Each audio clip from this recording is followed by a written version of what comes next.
Today, two world leaders seeking U.S. support for their nations at war.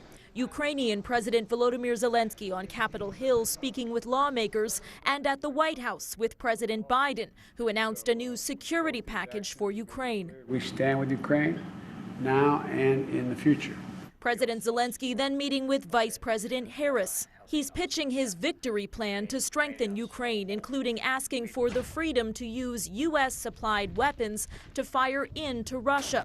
Together, we have to win, and we will win. The Ukrainian leader not meeting with former President Trump, who's grown increasingly critical of Zelenskyy, accusing him of favoring Vice President Harris in the coming election. The president of Ukraine is in our country, and he's making little nasty aspersions toward your favorite president, me.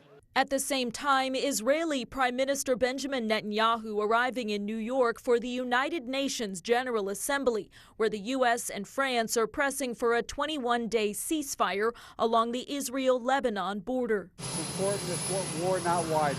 Israel's prime minister rejecting that, telling the military to keep striking Hezbollah militant targets in Lebanon with full force. Hundreds are dead in Lebanon, tens of thousands fleeing amid cross-border airstrikes from both sides and threats of a potential Israeli ground invasion.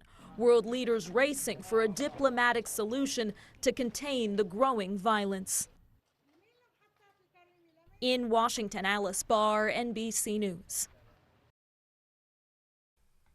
As Vice President Harris seeks to demonstrate her foreign policy skill and put her own stamp on Ukraine, former President Trump meeting with the leaders of India and Poland in New York for the UN.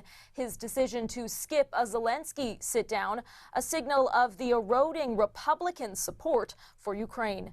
In Washington, Alice Barr, NBC News.